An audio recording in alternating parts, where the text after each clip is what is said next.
Okay, everyone, let's go ahead and get started. Welcome to the Molecular Vista webinar today. Our topic is going to be photo-induced force microscopy of inorganic materials. We'll have two presenters today. I'm Tom Albrecht. I'll be introducing the tool and the concept of photo-induced force microscopy, and Derek Novak, who will take you into the details of PFM of inorganic materials. By the way, you're welcome to type in questions at any point during the presentation today. In fact, we encourage you to do that during the presentation while the questions are still fresh in your mind. And at the end of the presentation, we will go through the questions and answer them. We really look forward to receiving and answering your questions, so please make use of that feature and type in questions as we go along. All right, so let's get started. Introduction to Vista IR, which is our instrument, and photo-induced force microscopy.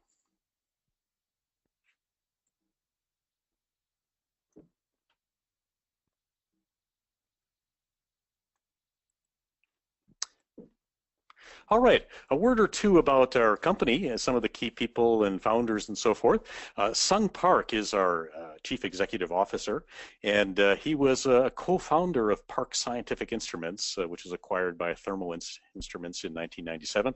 One of the first and foremost in the AFM business, more than 20 years of AFM industry experience. The board member is Kumar Wickramasinghe, and he invented and patented several types of scanning probe microscopy techniques, including scattering SNOM, a dynamic AFM, electrostatic force microscopy, magnetic force microscopy, KPFM, and others. He was named an IBM Fellow. He's a Fellow of the American Physical Society and the Royal Microscopical Society, and also a professor at UC Irvine. If you're curious what I look like, you can see my picture there below. And of course, you'll also be introduced today to Derek Novak, who will be handling the second part of this presentation. All right, so let's take a look at photo-induced force microscopy. Basically, this is a method of performing IR absorption spectroscopy in a highly localized manner with very high spatial resolution. On the left, you see that the basic concept of IR spectroscopy is simply to illuminate a sample with an IR source, preferably a tunable one or one that covers a range of wavelengths, and then to note changes in transmission or reflection from the sample that tell us how the sample is absorbing the IR energy as we change wavelengths. And if you do that, you can take a spectrum, and that tends to give us a fingerprint that helps us to identify samples, various molecular materials in particular. Now, the center panel shows what most people do today for IR spectroscopy. This is FTIR, or Fourier Transform Infrared Spectroscopy, widely used. Every decent chemistry lab has several of these. And basically, this is for macroscopic samples. The sample is inserted into a beam path, and then by various techniques, the absorption at various wave numbers is plotted out. And there are libraries of spectra that can be used to compare the sample spectrum to the library spectrum and identify materials. And this works very, very well, but it has one shortcoming, and that is that it cannot achieve very high spatial resolution. It's limited by the so-called Abbe limit, which means that you can't really investigate structures that are significantly smaller than the wavelength of light being used. And in the IR, that's rather large because you're talking about several microns wavelength, and that means that FTIR, even its microscopic versions, can't investigate things at the nanometer scale. So on the right, you see several techniques that combine AFM, a sharp tip, and IR absorption spectroscopy. The first one, which is out there, is scattering scanning near-field optical microscopy. That one uses a tip to confine the fields and get localized response, but it uses optical detection. You can do this either by gathering the photons from the tip sample junction or by looking at forces. A scattering SNOM looks at photons, and because of that, it has to deal with background scattering and so forth. People are very good at trying to suppress all that and to pull out the signal of interest, but still that remains a challenge in the area of scattering SNOM. Although it does achieve very high resolution on certain kinds of samples and has gotten some impressive results over the years. Now, if we look at mechanical detection, where we're not looking at photons at all, but looking at actually vibrations of the cantilever to give us clues about the absorption of IR in the sample, there are two techniques out there, so-called photothermal induced resonance, or PTIR. This has the tip of the cantilever in contact with the sample, and you're basically feeling a thermal expansion of the sample. With a pulsed light source, you can actually see the pulses of thermal expansion that occur, and if the tip is in contact with the sample, you can make measurements that correlate to the IR absorption spectrum. Now, this works well, but it also has some limitations on resolution due to thermal diffusion. Although the heat might preferably be generated at the tip sample junction, it does spread out a significant amount during the experiment, and that has the effect of heating up nearby material. So you're seeing a response not just to the few nanometers right at the tip, but also deep into the sample and laterally a significant distance. Photo-induced force microscopy is quite different. Here, the tip actually can run in non-contact mode, and it's sensing attractive dipole-dipole forces acting between the tip and sample. And since heat doesn't play a role in PFM detection, we don't have to worry about thermal diffusion. Let's take a little closer look at that.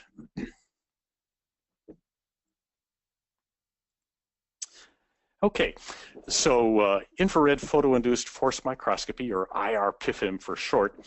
On the left, what you see is a schematic of the tip and the sample, that little molecule there. You've got tunable light coming in from a quantum cascade laser on the right side, and that light is modulated. It's modulated at what we'll call the modulation frequency FM of the laser, and the cantilever has an interaction with the sample and the light coming in, and there's a very strong distance dependence to it. Now, if we dither the tip up and down at F1, then there's a multiplicative effect that causes frequency mixing of the effect that's going on, and we arrange that the difference frequency of the modulation frequency of the laser and the dither frequency of the cantilever falls on another cantilever resonance, and that's what we use for detecting the photo-induced force. As we mentioned earlier, it is an attractive force that occurs specifically when the sample is absorbing IR light. So we see peaks or increases in that attractive force when the sample is absorbing. So as we tune the QCL through absorption peaks for the sample, we see peaks in the PFM force, and as we tune away from those absorption peaks, we see a lower signal. So we can actually take a spectrum very much like FTIR can on a larger scale, but now at the nanometer scale because of the very localized tip sample interaction. On the right-hand side, you see two boxes here. We actually use two different vibrational modes of the cantilever. We use one mode, which is actually the second mechanical mode, for feedback and topography, just as you would in any AFM. Usually you use the lowest mode for AFM feedback and topography, but here, since we need two modes, we're going to choose to use the second mode. And you can see an example of a topography and a phase contrast image that's taken on this particular sample, which is a polystyrene and low-density polyethylene blend. And then in the right hand, you see another mode, which we're calling F0, or the first mechanical mode that's being used for sensing the photo-induced force microscopy, or the photo-induced force. And this one is sensitive to the wavelength of the illuminated light. And so if the QCL is tuned to, for example, 1466 wave numbers, then we are sensitive to one of the two materials. And likewise, if we tune it to 1493, then we are sensitive to the other, 1493 being polystyrene, 1466 being polyethylene. And you can see how they're very clearly highlighted and differentiated, so we can identify what chemical is where on the sample with very high resolution. Now, let's take a look at the lateral resolution capability of PFM. The lateral resolution, in short, is in fact less than 10 nanometers, and no other technique is better than this at the moment. Let's take a look at a block copolymer sample where we've got alternating stripes of polystyrene and polymethyl methacrylate. If we simply look at the topography and phase images, you do see some weak corrugation in this case. Some block copolymers don't even show any surface topography at all and no phase response at all, but we'll still get the ability to differentiate the chemical species. If we tune the QCL to 1493, then the polystyrene is highlighted, and that's the red image. And if we tune to 1733, that brings up the PMMA. And if we combine those two images, you can see that we can see the alternating stripes. Now, in this particular case, this is a block copolymer that has a full pitch of 22 nanometers. So each of those stripes, green and red, is 11 nanometers wide, and it's highlighting the lateral resolution capability of this technique. Now, what about vertical resolution? This is a very surface-sensitive technique, and that's both good and bad. It's great in that you can see the difference between exactly what's on the surface of your sample and what's a little deeper inside. And the only reason I would mention that could be a disadvantage in certain cases is if you have a surface contaminant present, you will see it with this technique in a manner that you might not be expecting. So this particular sample is an interesting one to look at. It's DNA origami on a mica substrate. These little rectangular structures are only 2.5 nanometers thick. PFM at 1720 wave numbers is sensitive to one of the absorption bands of this material, and mica at 1000 wave numbers shows up. And first of all, what you can see is that even this very thin structure produces a high SNR signal that we can pick up with PFM. So the green image shows very clearly where the DNA structures are and identifies them as such. And then note what's going on in the mica image. First of all, the whole background is flooded with red, so we see the mica as expected. But something that might not be immediately obvious is that the mica response is basically turned off or greatly attenuated where the DNA is. And that's because the tip has gone up 2.5 nanometers to image these DNA structures, and therefore is a little bit farther away from the mica. And we are so surface sensitive that that causes a significant decrease in the mica signal. So bottom line is we're sensitive to something like a depth of around 10 nanometers, maybe up to 20 nanometers in certain samples, but the response is falling off drastically as we get to those depths. The characteristics of PFM are as follows. As we've just discussed, it has this very high spatial resolution. And for example, one thing you can do with that is shown in this picture on the left. This is a cross-section of a microtome sample, the junction between two different polymeric materials, SDIB and P-DEGDA.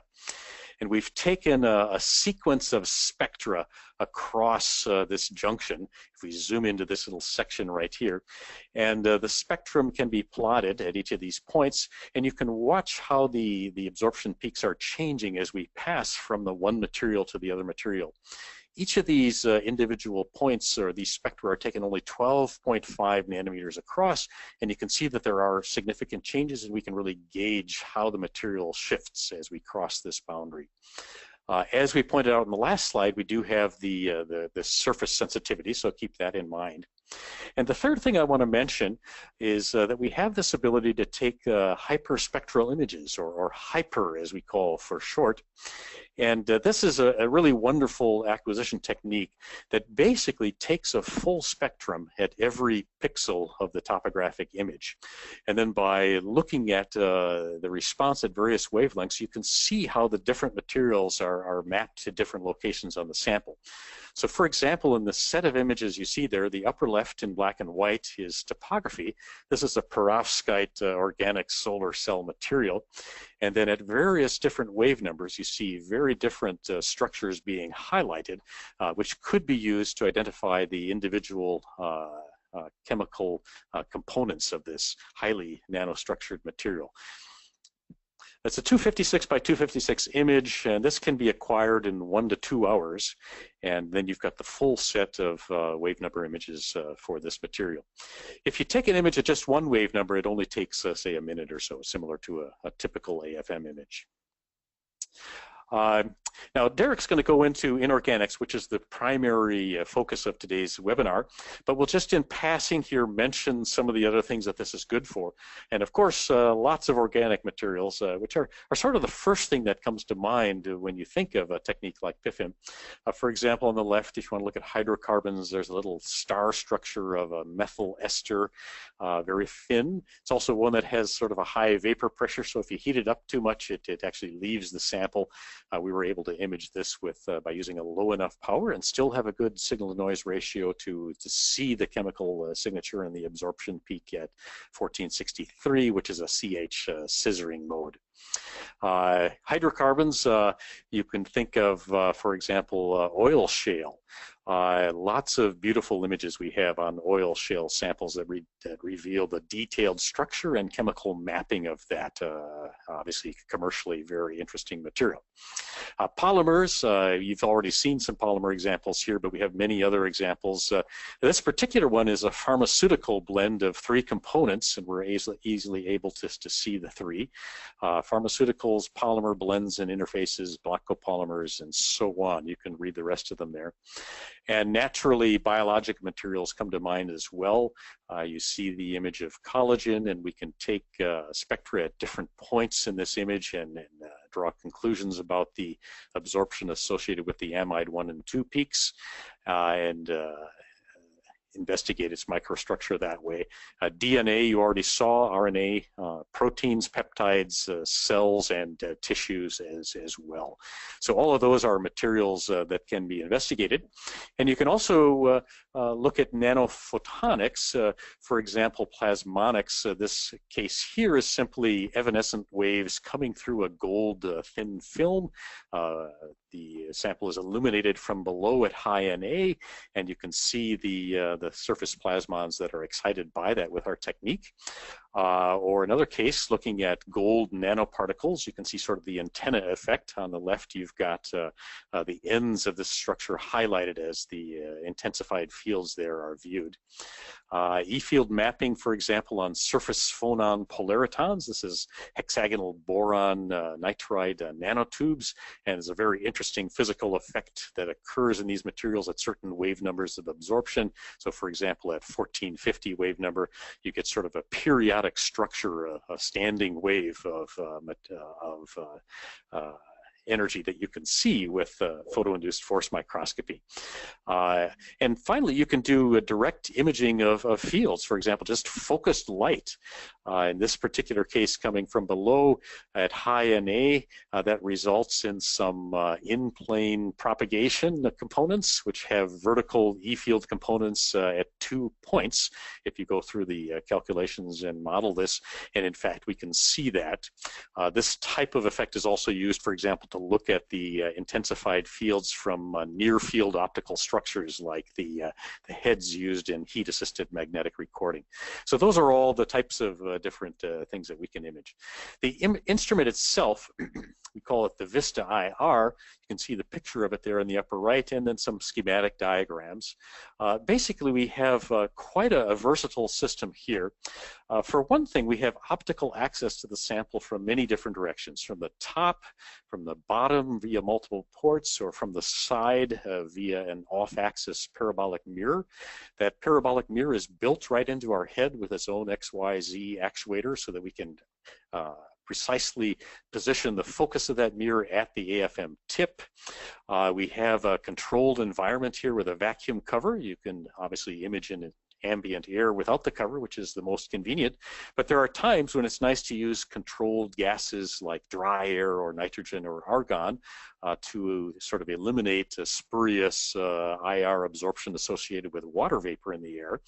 Or you could even go to a mild vacuum, which has a very nice effect of enhancing the mechanical cue of the vibrating cantilever for greatly increased sensitivity, which can in turn yield even higher resolution. Inside this box, there's a variety of optical pathways and components. Here we're showing the sort of the optional Michelson interferometer module that's put into this to allow for exercising of this scattering SNOM option that's available with our tool. Options that we support then, as mentioned, scattering SNOM, and you can actually do this imaging concurrently with PFM, which is quite interesting. And so keep that in mind. A lot of these techniques can be done concurrently. Far-field optical techniques such as micro-Raman, micro-photoluminescence, or fluorescence are all supported by our tool. And some examples here, for example, looking at molybdisulfide topography and the PFM signals. You can identify where there are monolayers of this layered material by looking at the PFM response, and you can also look at the photoluminescence response, which correlates with that. And of course, we can support all of the usual scanning probe techniques, such as conductive AFM or Kelvin probe, force microscopy, force modulation. We do support the use of tuning fork-based sensors. Tip-enhanced Raman is something we can support. We do have a liquid cell for this instrument, and also a heating and cooling stage, which is available if you want to look at samples under those kinds of conditions. All right, so that concludes the introduction, and I'll now pass the system over to Derek Novak, who will take you through the inorganic applications. Great. All right. Well, thank you, Tom. That was a very nice introduction to our technology. So yeah, as Tom mentioned, my name is Derek Novak. I'm the Director of Applications here at Molecular Vista. And so a big part of my job is to actually interact with a lot of customers and sample evaluations and things like this. And so one of the pleasures of the job is to actually look at all these different applications. And so here we're looking at inorganic applications. So let's move on to the three main, or actually we're going to have 5 main samples that we want to look at, but we're going to do it in 2 categories. So the first 3 will be as IR-PiFM, and so this is our traditional offering where we have this IR light source attached to the Vista scope, and for that we'll look at lithium iron phosphate battery materials. We'll also look at some zeolite chemistry and some silicon dioxide strain materials. And then we'll follow up with that with 2 other case examples using more of the visible side of the PIFM. So this is a broadband technique. It does work from the visible through the near IR into the mid IR, and should expand into other regions in the future. But what we'll be looking at here is titanium dioxide and photoresists. And what we can actually image in this case is the index of refraction of these materials and get a sense of the local polarizability of the materials using a visible light source. And then we'll conclude with graphene. And here we'll actually do both Raman measurements, and we'll look at IR-PiFM as well. So it's a bit of both, a little bit of Vis and a little bit of IR. Okay, and so let's start out with the the lithium iron phosphate battery cathode material. So this data set that we created, we ended up getting some samples from Jordi Cabana at University of Illinois, and they did some really nice work that they published in Nano Letters looking at the distribution of lithium iron phosphate and iron phosphate in terms of basically like a platelet where you've got some depleted lithium because you've sent the system through some kind of reaction. And really what they want to better understand is this phase change in the material. So the way that they did this is they used XAS, which is an X-ray absorption spectroscopy. And typically this is done using a synchrotron radiation source. So this was done at the Advanced Light Source here in Berkeley.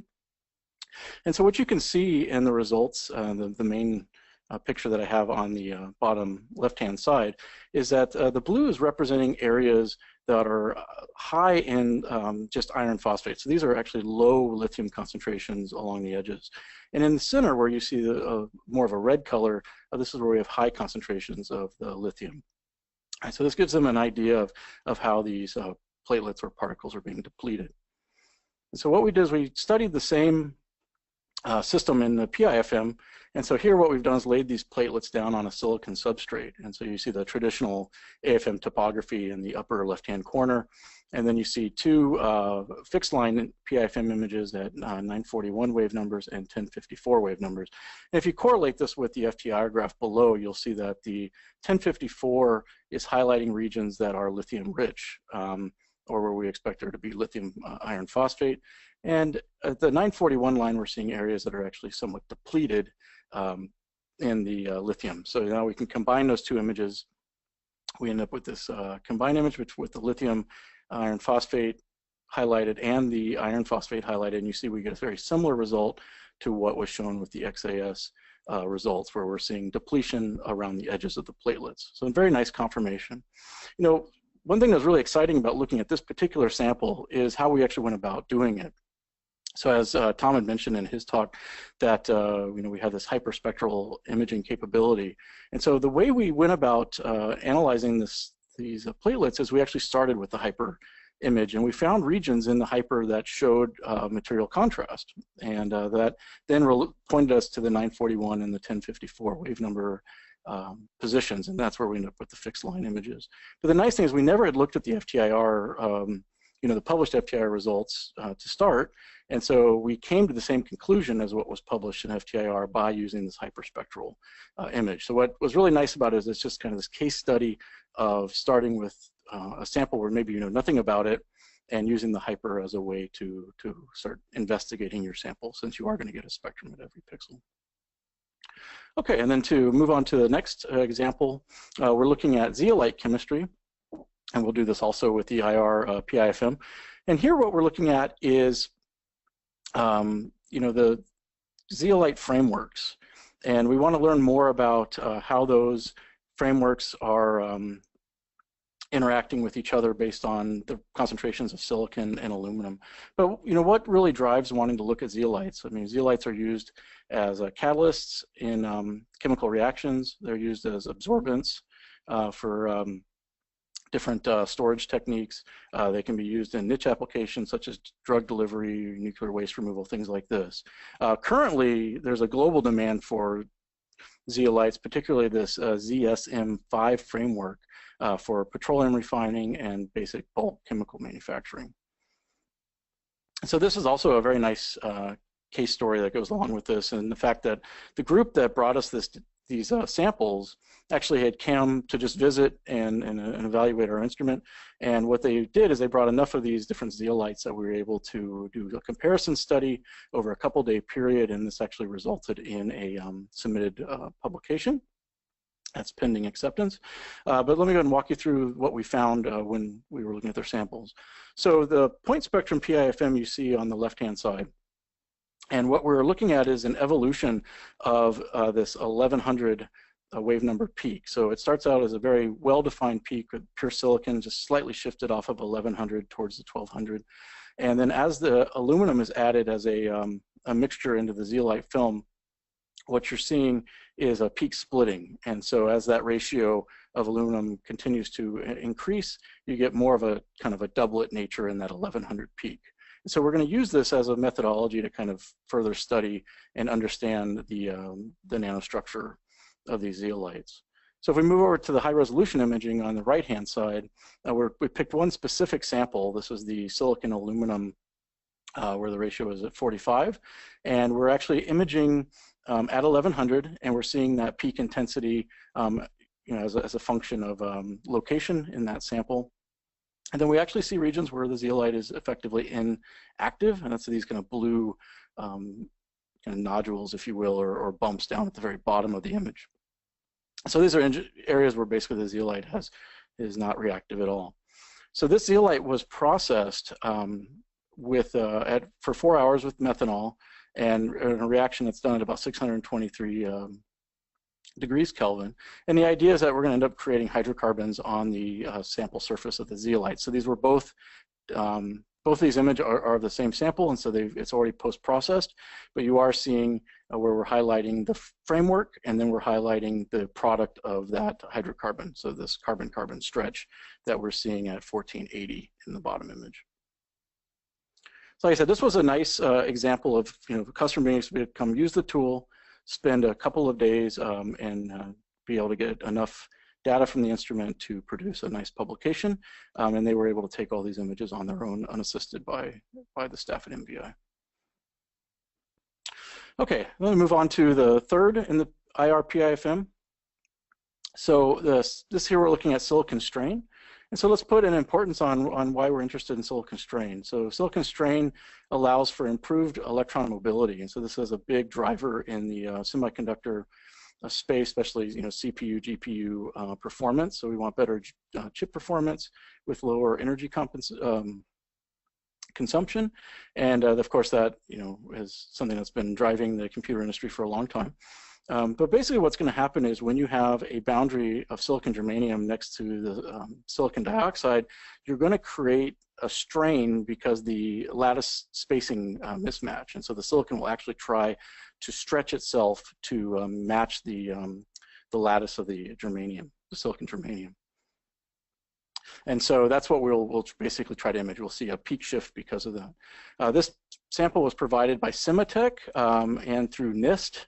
Originally, its thought was to become a good testbed sample for TERS resolution tests, and I'll discuss that a little bit more as we get through the slides here.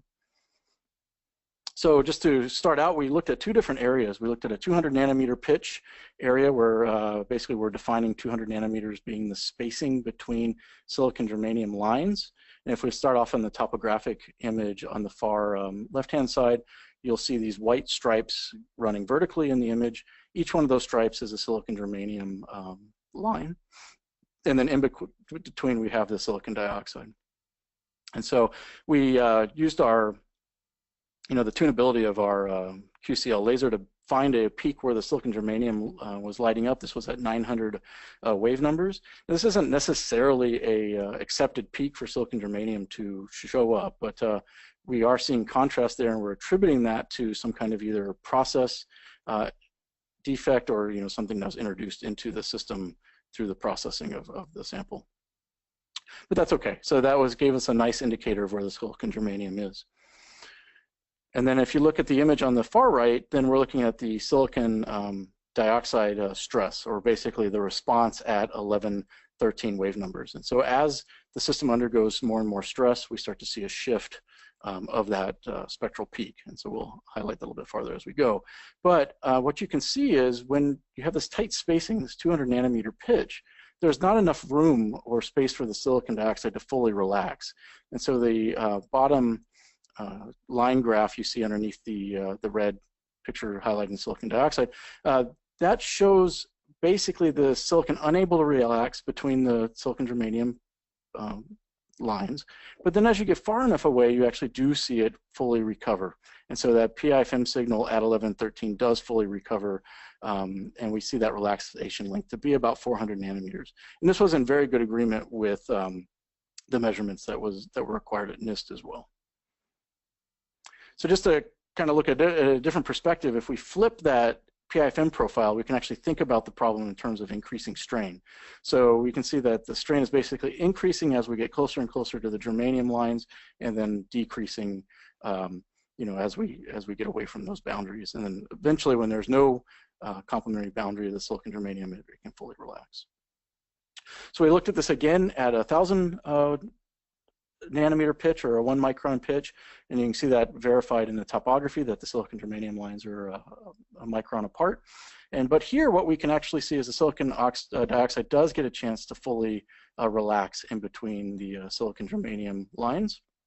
And again, we measure the same effect, the relaxation length of about 400 nanometers.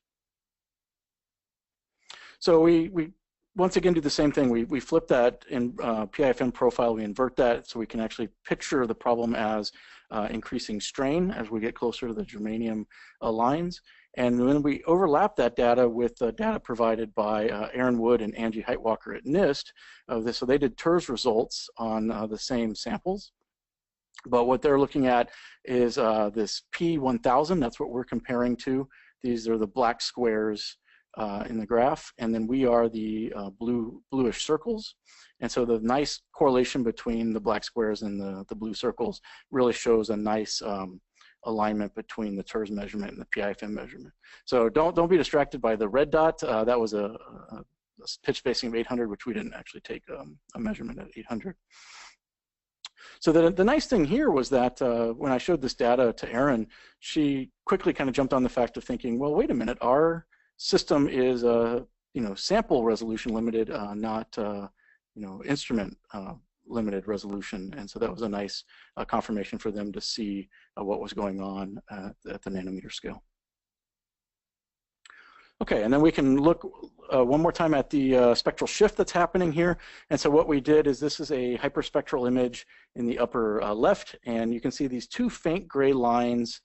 Those are where the silicon germanium boundaries are. And then you can see this red dashed line, and that's sitting on top of the third silicon germanium line in that series. And then that will correlate to this red dotted line spectrum that you're seeing in the spectral plots that we have.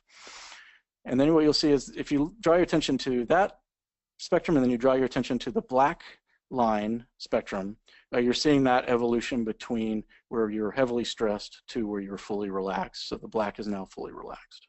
So you'll see this, how this evolution unfolds. So if we look at the 1113 Wavenumber line, you see that that peak increases, and we also see that the peak broadens.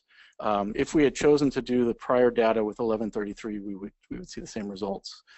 That was not something we had done at the time, but it would be interesting for a future study.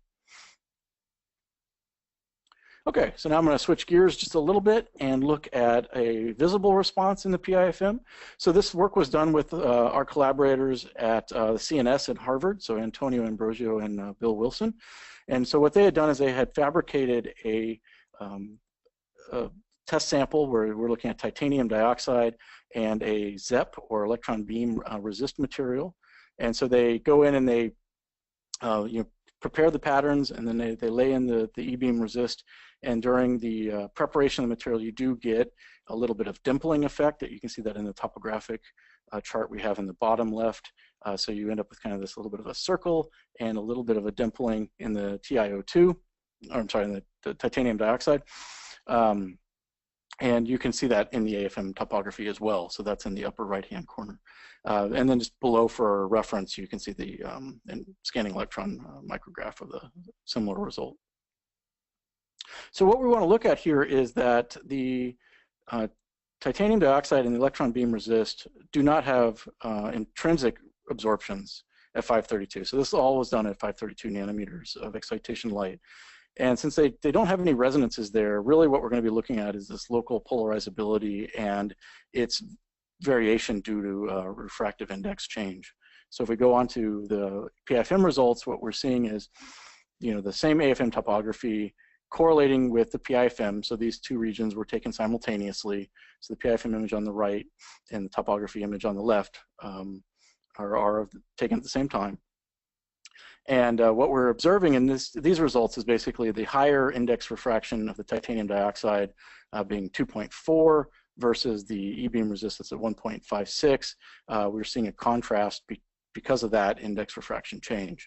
And so for these particular results, we're seeing a higher index refraction correlating to a lower PIFM signal, but this is something that you have to kind of set a reference point, if you will, and then you'll see a differential contrast, and that differential contrast you can use to understand that different local polarizability. And they highlight a little more of those details in the paper that I referenced down here if you want some more information there. They did find a region where they were changing the spacing of the titanium dioxide pillars and found an area that was about 35 nanometers, showing some of the ability for PIFM to have that high spatial imaging capabilities. Okay, and then to conclude on graphene.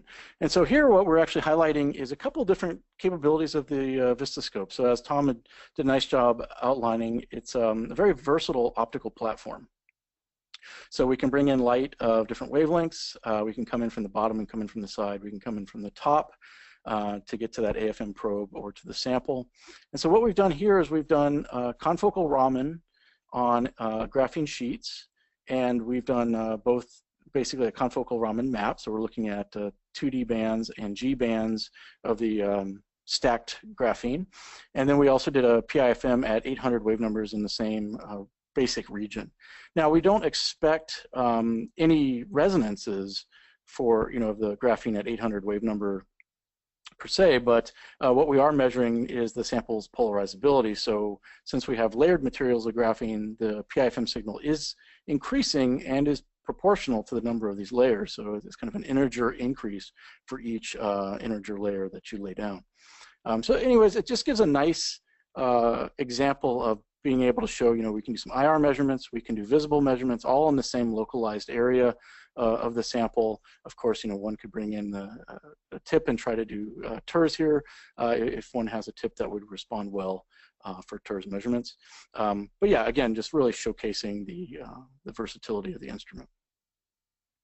Okay, so with that, what I want to just conclude on is how can you access PIFM? So we have a lot of different ways we interact with the scientific community.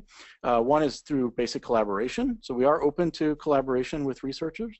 If you have an application that you think would really make for great publications, then that's something that we're very interested in collaborating with you on those things. So please contact us if you have some good ideas. We also do service contract work. So this is something that we have done for quite a few clients. And with that, we do for fee on the sample level.